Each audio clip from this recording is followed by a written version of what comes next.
As you see me now, as I'm engaging with you, I'm in a virtual world where, just like the real world, I have a camera, I have my device here, I've got a TV running. I can really take you through a journey and show the outside world what these platforms do.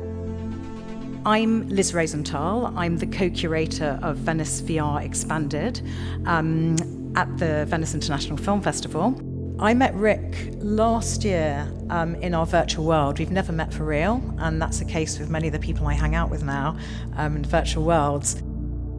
So Rick is based in Johannesburg, and he's got a very long career as a creative technologist. Hi, Rick. And I've only had a Zoom call with Rick, with him and being his in real life person, I think maybe once. So I always see Rick in Avatar. I meet him in virtual worlds, and he's got an incredible group of people he works with. But he has a long history in creating games. He has a very interesting VR business that he's going to talk to us about, and he's also going to talk to us about some of the creative and commercial possibilities in world building and social VR. So far away, Rick. Thanks so much, Liz. Hi, everyone. As mentioned, I'm coming from one of the metaverses, from VR Chat.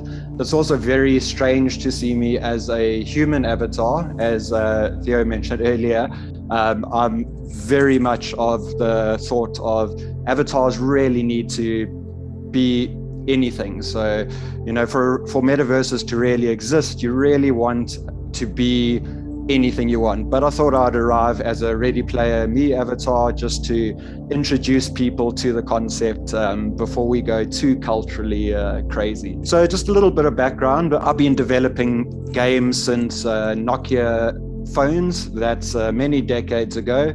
And through that process, I've obviously been learning a lot on networking, on how gaming communities interact with each other.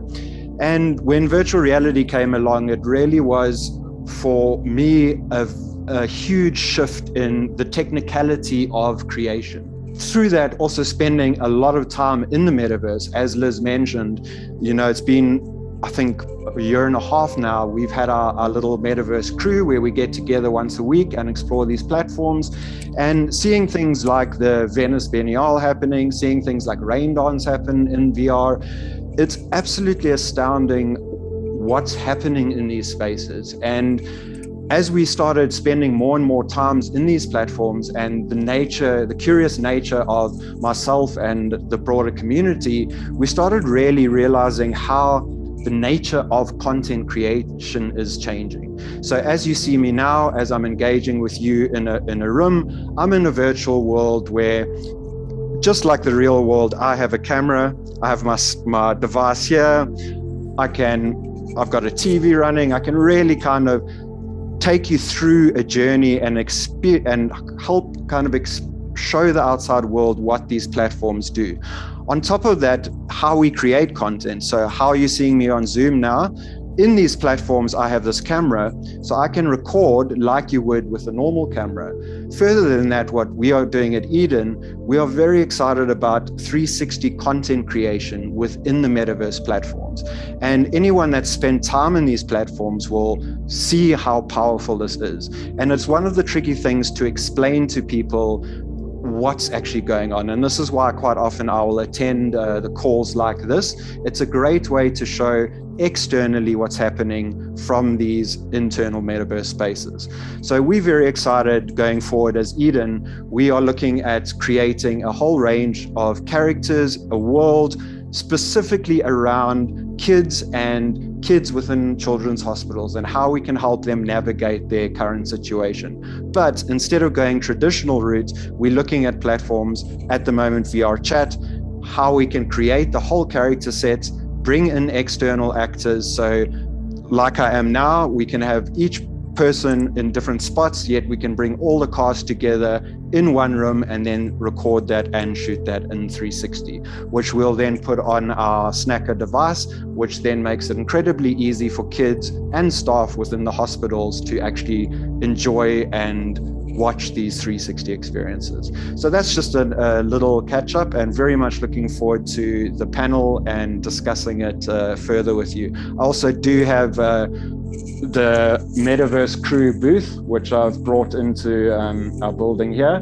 So this is some of the projects from the crew that have been doing. Spirit of Place, Exploring Home, just a beautiful work by Root.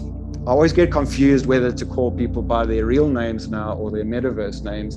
And then another crew, Bliss, in the Year of the Storm, just fantastic VR chat showcases that you can see currently in Venice in the experience. So very much looking forward to chatting and open to questions. And I'll swap to my usual avatar now that you've kind of got a bit used to the human form. Looking forward to chatting. Thank you, Rick. Yeah, please move. It's very weird seeing you in human form. I'm very disturbed. I'm personally very disturbed. And it would be great. Maybe you can bring some of the... Do you want to go into the stand, into that world that you did for VRCon? Because it's kind of beautiful. It'd be really nice if we could actually take people into your very beautifully designed metaverse. Because Rick's actually... Rick and the community, he mentioned the projects that we have in selection that come from out of his community. So those 3 projects are in competition. Here I am. So this is my kind of normal avatar, as mentioning earlier, very, very far from humans. I mean, I've been a game developer, character designer, and I think the power, once you see your own characters being animated by humans in a space, it's just absolutely unbelievable. So for an example, this is a booth, there's a very small community conference happening in VR chat called VRCon. And what that is, it's a conference for community members. So you're limited to a very small kind of booth. So what we did is our crew kind of got together and we created a little Metaverse newsstand. So how this actually works is the booth itself is kind of full of free beer just to get quite glowy there, to get the customers in. But how this actually works is you'll see on the left, we've got videos that constantly play. And these are all videos that have been shot and built from performances within VR chat. And talking about avatars, the crew created this little avatar machine. So basically you can walk up, choose any one of the avatars here, and then dress it up and you can be any of the crew avatars you want.